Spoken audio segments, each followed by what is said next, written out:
Good evening, this is the Oscar expert here with Brother Bro, and it's time to review Wake Up Dead Man, a Knives Out mystery. This is the third film in the Knives Out trilogy, once again directed by Rian Johnson, starring Daniel Craig and a whole new cast. Josh O'Connor leads this one. He plays a former boxer who is now a priest trying to overcome the sins of his past and primarily deal with his rage in a reasonable way. And he is sent to assist a charismatic firebrand of a priest played by Josh Brolin, whose preaching brings out the worst instincts in all of the church attendees, and he seems to be forming this little cult among them. And then a murder happens. I was completely riveted for like the first half of this film. All of the Knives Out films start off like amazing because they're just very exciting, and I feel like I'm playing a guessing game with myself. It feels like Rian Johnson is kind of one step ahead of me, and maybe I'm getting some things right, but I didn't quite catch on to others, and I just have a really good time ingesting all of the information and setting the scene. I think that is like maybe the most fun that I have in these films. Yeah, I enjoyed the first act a lot. I saw some people were disappointed that Benoit Blanc takes a bit to get in there, but for me, I got really invested in this whole new world. I was just into the ideas that Rian Johnson is exploring behind Cult of Personality and how Christianity is weaponized by some of these figures. And Rian Johnson's dialogue, once again, is fiery and pointed and witty and really funny. So yeah, I was like deeply invested in this film and the story. Yeah, I also think possibly more than the other Knives Out films. This one's pretty deep. I feel like it brings religion and secularism to the same table, and he's kind of grappling with where they can meet and where they just cannot see eye to eye. And I resonated with that a lot. I think the film absolutely offers like a critique of Christianity, and there's even a debate between Benoit Blanc and the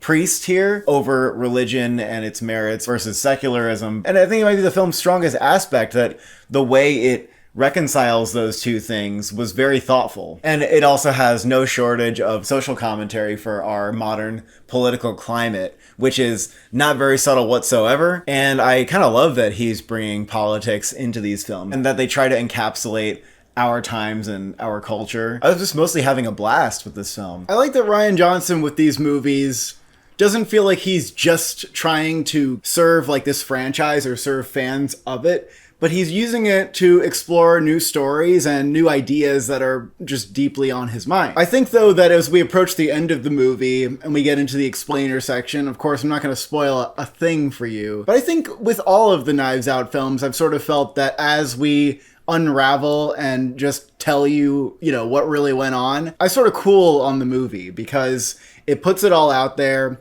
It's kind of fun to learn about, but then it feels like there's less on the table for me.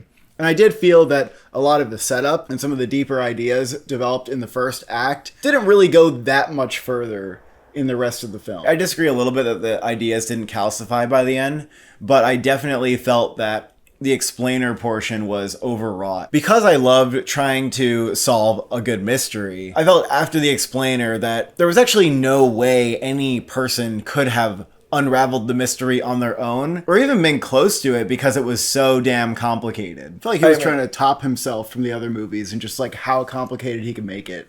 Yeah, and I think it loses something when it's complicated like that because you didn't give me enough information to get there on my own or even close. And that's the pleasure that I find in trying to unravel a good mystery. Like, I can't really be Benoit Blanc. Like, suddenly Benoit Blanc appears and he solved the whole thing, and it's like, well, damn, there was a lot that I didn't fucking know that was happening behind the scenes, wasn't there? So I did feel a little bit checked out by the end in that sense. I also felt that while the ensemble cast is really fun, everybody's enjoyable, and every actor gives it their all, most people felt underutilized here. I would have loved to get deeper into many of these characters and for them to have more of a stake in the plot, more of a role, and I just didn't quite find that in any of them. I felt that there was a stronger unity with the ensemble in Glass Onion and Knives Out 1, and it felt more fun watching different members of the ensemble like come together and clash with their personalities and everything. I felt that the cast here had a little bit less chemistry with each other, even though I was pretty excited about many of these characters from their initial setups.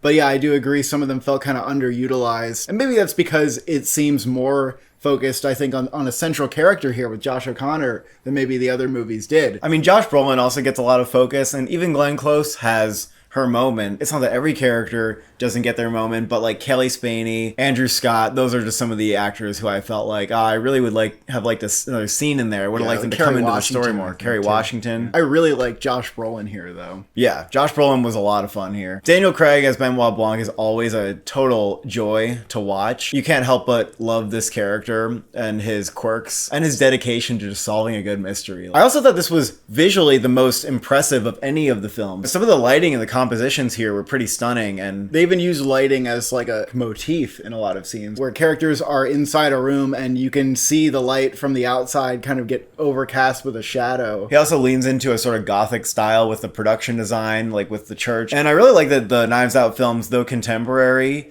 pay a lot of attention to their sets and to the production design, and this is definitely no exception. I think these films are really a blast. In terms of how much am I gonna remember this story, it might be more of a 7, but I just had a great time, so you just say 7.5 for me. Yeah, I'm sort of in the same boat, but I'll go to a 7. I think Rian Johnson is 3 for 3. He doesn't seem to be running out of steam. It's awesome that if you wanted to do all 3 as a trilogy, you wouldn't have to be like, oh, well, this one's just, the weak link in the bunch and everyone knows it. Like, that is just not the case. I mean, this is some people's favorite Knives Out film. It's some people's least favorite. As far as awards, of course, we may see this get a screenplay nomination and adapted. We may not. It kind of depends on how crowded it is and whether the Academy still feels that spark for these films. I don't think there's any supporting nominations or any craft nominations here. Like, I was wondering if Glenn Close would be in the conversation. I don't think she will be.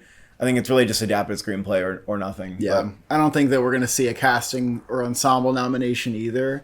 I feel less strongly about that than like the prospect of the last 2, even though they didn't even make SAG Ensemble. I mean, the last movie did crazy good with like Critics' Choice and actually felt like it was Well, they campaigned the shit out of Glass Onion. Yeah. Like, they were like, we're getting that a Best Picture nomination, and it came up short. And this one, I think Netflix realizes like they're not going to be able to go further with it than Glass Onion, so it probably won't get quite the same robust campaign. Like, I don't think it's getting a Critics' Choice nomination. Thank you for watching. Thank you for subscribing. What kind of quirky character would you play in a Knives Out film?